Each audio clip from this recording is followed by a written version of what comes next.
Okay, this is a video on how to make a very basic GUI using the JOption pane class. So first I'm going to show you the output of what it will look like, all three of these, and these will be three separate videos. Try to break them up into pieces, but the first one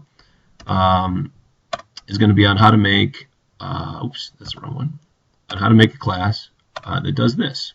So we have this nice little, I got to get rid of this nice little GUI box here. Normally we say system.println, and we want to tell somebody a message like it's a leap year or something like that.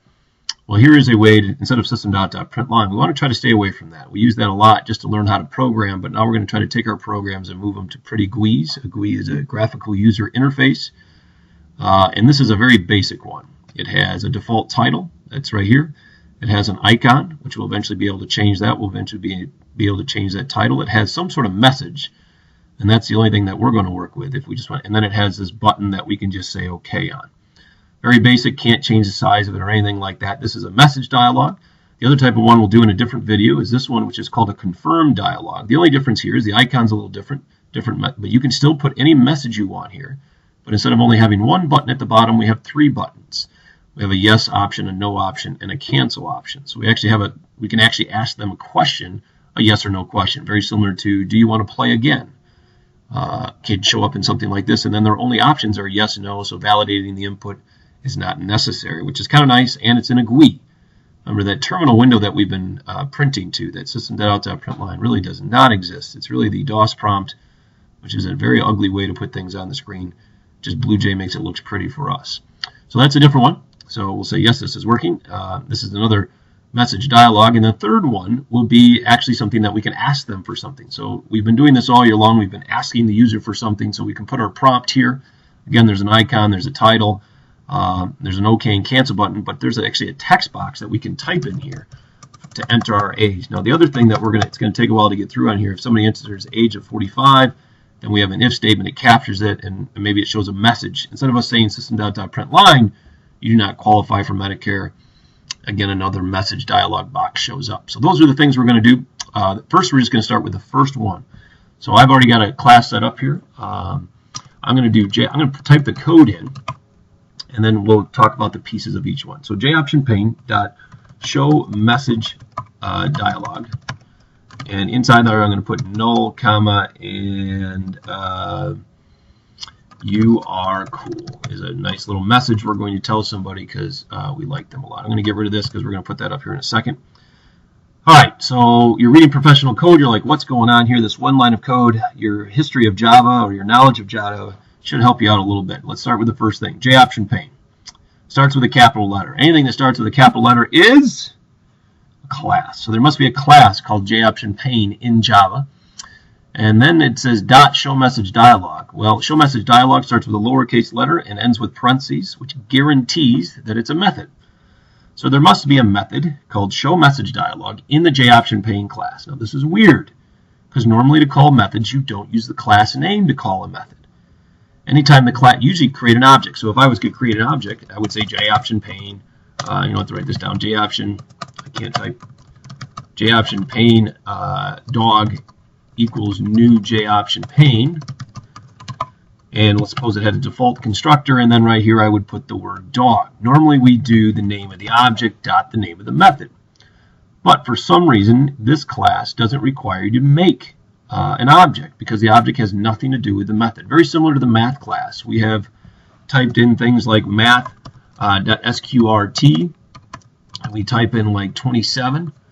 And what this method does is it takes the square root of 27, and we don't need to create an object of the math class because the object itself does not affect what the method does. It's really just doing a function.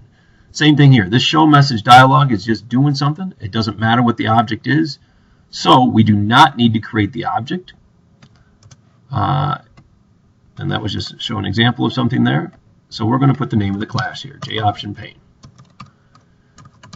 So that means this method must be static. Static methods are methods that do not require to create an object first. Use the class name dot method name for static methods. So there's a static method called showMessageDialog in the JOption pane class that accepts, and hopefully you know this, these are the parameters, and accepts two parameters. We've never passed null before, and it looks like it's accepting a string. So I'm going to run to the API real quick, and you can do this as well. I want you to get much more familiar with the API Remember, the packages are over here, classes over here, and then whatever class you pick shows up over here. I already have this on the J option pane class right here. I want to jump down to the J, and remember, Control F when you're on this screen somewhere. So if I click on this and Control F and type in ShowMessageDialog up here, it'll jump to all the instances of ShowMessageDialog.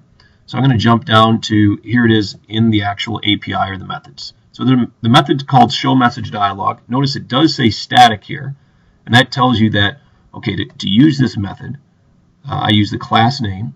The void part right here means it returns nothing. So we don't get anything back when we use this method. And here are the parameters. It says it accepts a component, which we've never done that, and an object. Now remember, object is the highest level in Java. Everything comes from that. So anything that accepts an object really will accept anything besides primitive types, such as ints, doubles, chars, booleans. But a string is at least an object, and we pass a string right there, so that does satisfy that that's an object, so that works. Component, and eventually we'll learn more about components themselves, but for right now, the component is where we would want this message to show up, on what component, and we could have lots of components. But if we put null there, then really what this method does is if you put null there, it says, okay, I guess I'll just put it in the center of this current screen right now. So it's like a default. So if you tell me null, if you don't tell me what component to put it on, I'll just put it in the center of this one. If you remember that dialog box did show up in the center. So we go back to where we're at. This was the component. This was the message that I typed in, static, and that's all I really need to do. If I compile this right now, I want to get these error messages because you're going to get them as well. It says it cannot find the symbol variable J option pane. It should really think it's a class, but it thinks it's a variable right now. And the reason why is the J option pane class that we're using over here is not in the java.lang package. And how do I know what package it's in? Well, if you look at it here, it says javax.swing.joptionpane. This is the name of the package it's in. It also says it right up here at the top, javax.swing.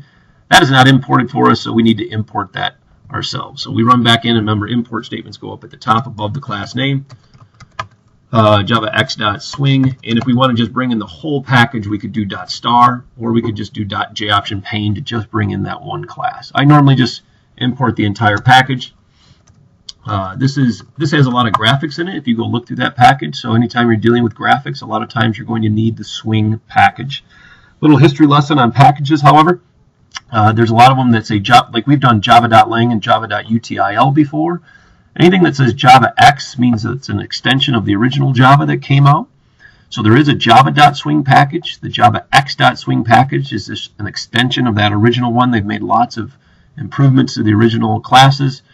And that whole swing package, and they'll all have J classes in them. Like we'll do J radio button or J checkbox or whatever, and we'll do those eventually. But the X just means an extension of the original one, of the original java.swing package. So that's kind of cool. This is it.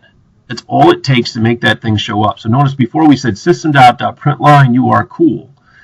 But now we have this JOptionPane class that has this method called ShowMessageDialog that will pass a null, and that'll just make it show up in the middle of the screen, comma, and whatever message we want to show. If I compile this now, it should say I'm the best, and then I go to run it. And when I run this thing, I should just get a message in the middle of the screen, and look at there it is, a nice little cool GUI. Eventually we can change the background color, we can change this, so many things we can change to this. This is just a very quick default way to get a message to show up to the screen. A lot of error messages that you see on the internet or whatever are using this very simple thing. So this is a way to create a message dialog box. If you want to go back and look at it, or okay, that's all the code is. If you need to pause the program and look at it, that's it. And I'm going to show 2 more videos on how to do the confirm one and how to get input from the user. So we'll be checking those out next.